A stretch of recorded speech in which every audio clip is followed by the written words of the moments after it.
요거는 근데 이거는 솔직히 말씀드려서 저는 새삼스럽지는 않습니다. 아, 이런 게 있었어요, 교수님. 저는. 예, 이게 제목이 불륜상대 허락을 받고 주거 침입을 했는데 이런 거예요.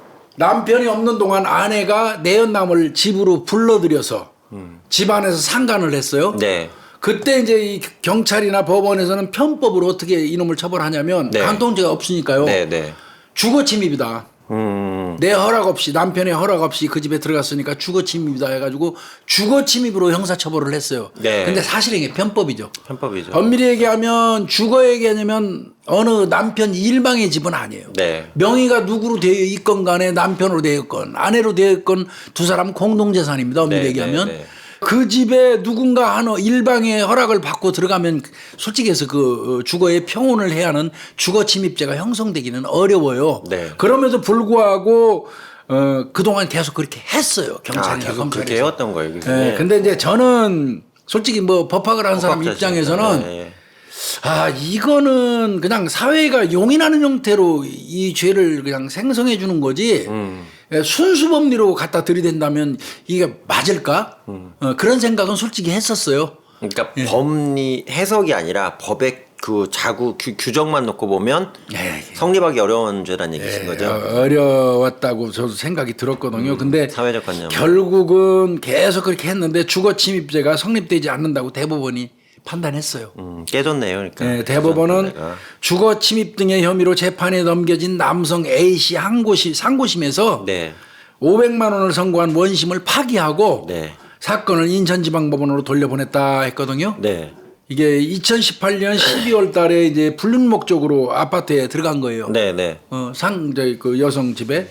그런데 이제 남편이 이제 집에 없어서 남편이 이제 그 주거 침입죄로 신고한 거죠, 쉽게 얘기해서. 그래서 그거 주거 침입죄로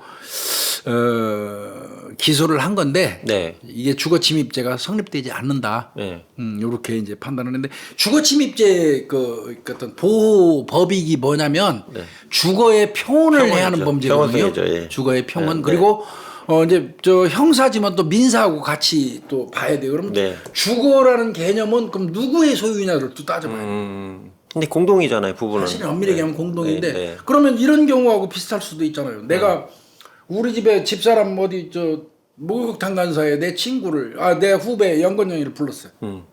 나 우리 집에서 맥주 한잔 했어요.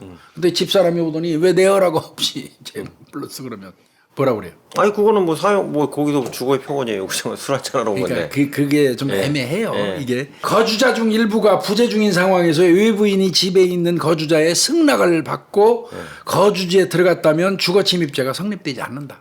지분이 있기 때문에. 예. 거주자잖아요. 근데 그걸 본 남편은 얼마나 그래 열불이 지금 나는 건 사실인데 네. 이게 이제 간통죄가 우리나라에 폐기가 됐으니까 처벌할 방법이 없어서 어떻게 보면 수사기관에도 고민 끝에 내린 주거침입 혐의였거든요. 근데 이 부분은요 이렇게 법이라는 거를 본래 취지에 맞지 않게 적용하는 건 저는 옳지 않다고 봅니다. 저도 그건 옳지 공감합니다. 않고요. 네, 네. 오히려 이 경우는 간통죄를 형사처벌할 수 없다는 얘기는 민사 적용해가지고 왕창 위자료 왕창 물리는 위자료 거예요. 왕창 물리라는 네. 그 개념일 수도 있거든요. 네. 그러면 실질적으로 위자료 정말 그 상간남에 대한 위자료를 지금 1,000, 2,000이잖아요. 네. 이거 말이 잘못됐어요. 안 돼요, 저는 그렇게. 이거 네. 한 3억, 5억 이렇게 때려야 돼요. 네. 이 부인도 말이 안 되고 상간남도 너무 큰 피해를 주신 것 같아요. 남편한테 어떤 나쁜 놈이죠. 과정인지 모르겠지만. 이게 또 이게 경우가 다르다고 그러더라고요. 내가 이제 그 비슷한 사례를 상담을 한번 한 적이 있는데 네, 네. 아내가 밖에 나가고 다른 남자하고 밖에서 모텔 전전하면서 하는 거 보고도 눈에서 뒤집어지는데 집에 들어와 가지고 자기 침대에서 부부가 공동으로 사용하는 침대에서 두 사람이 그 잠자리 한 걸 알고 그걸 상상하니까 눈이 뒤집어지더라고요. 네, 그럴 거예요. 예. 자기 집 안에 왔는데. 그러니까 수사기관에서도 사실은 원래 그 주거침입죄 그 어떤 법리 보호법익을 알면서도 이렇게라도 엮어서 이 새끼들을 처벌하자. 간통죄 없어졌으니까 해서 그동안 해온 거거든요. 네.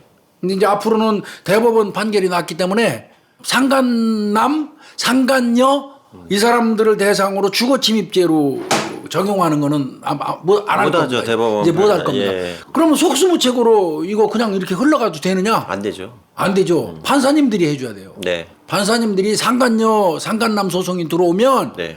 위자료를 뭐 요즘에 내가 알기엔 맥시멈 잘해야 2천이에요. 그것도 다 아주 특별한 케이스에.